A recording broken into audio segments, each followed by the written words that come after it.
ARR, 22 tahun, warga Kecamatan Pagelaran Utara, Kabupaten Pringsewu diamankan Satuan Reskrim Polsek Pagelaran atas dugaan telah melakukan tindak pidana pencabulan terhadap ZK berusia 13 tahun.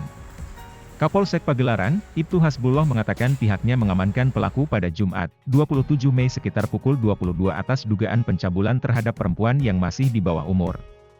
Aksi bejat pelaku terungkap setelah orang tua korban merasa curiga dengan perilaku anaknya, dan setelah didesak, korban menceritakan perbuatan tersangka ARR terhadapnya. Orang tua korban tidak terima dan melaporkan kejadian tersebut. Aksi pencabulan dilakukan pada Rabu, 25 Mei 2022 pukul 14 dan 21 WIB, juga pada Kamis 26 Mei 2022 pukul 20 WIB dengan TKP di salah satu kamar rumah tersangka. Sebelum mencabuli korban, tersangka mengajak korban untuk bersama-sama mengkonsumsi minuman keras, kemudian di saat korban sedang dalam kondisi terpengaruh miras tersangka membawa korban masuk ke dalam kamar lalu mencabulinya. Tersangka bisa bebas mencabuli korban lantaran hanya tinggal sendirian, kedua orang tuanya bekerja di Kabupaten Mesuji. Berdasarkan hasil pemeriksaan, pelaku nekat mencabuli korban yang notabene masih berstatus pelajar SMP lantaran tidak mampu menahan nafsu birahi serta terinspirasi film-film porno yang sering dia tonton. Tersangka disangkakan Undang-Undang tentang Perlindungan Anak dengan ancaman hukuman minimal 5 tahun dan maksimal 20 tahun penjara, sementara ARR mengaku, jika korban adalah pacarnya.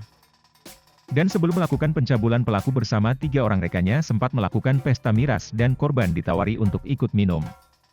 ARR mengaku sering nonton film porno yang didapat dari grup Facebook yang diikutinya.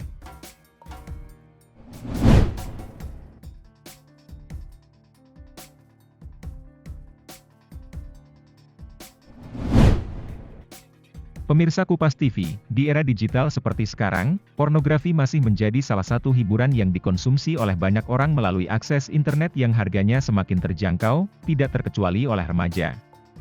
Kemajuan teknologi komunikasi membuat pornografi dapat muncul dalam berbagai bentuk, antara lain gambar, foto, tulisan, suara, gambar bergerak, animasi, termasuk pertunjukan di muka umum yang memuat eksploitasi seksual dan melanggar norma kesusilaan.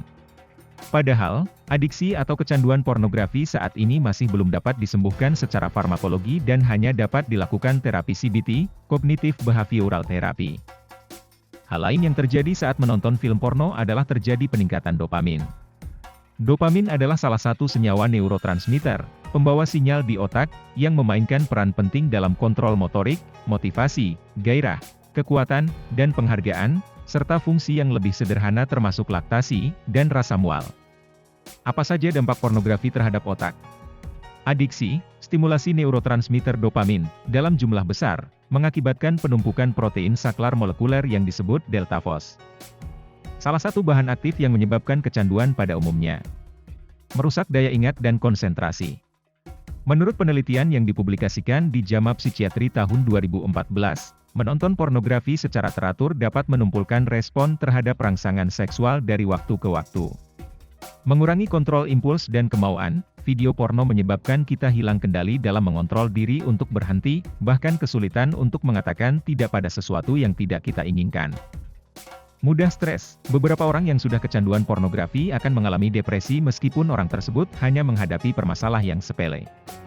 Pengguna pornografi pun dapat menyebabkan kesulitan berpikir jernih. Beberapa tandanya adalah mudah lupa dan mudah pecah konsentrasinya. Dari Pringsewu, Manalu, Kupas TV melaporkan.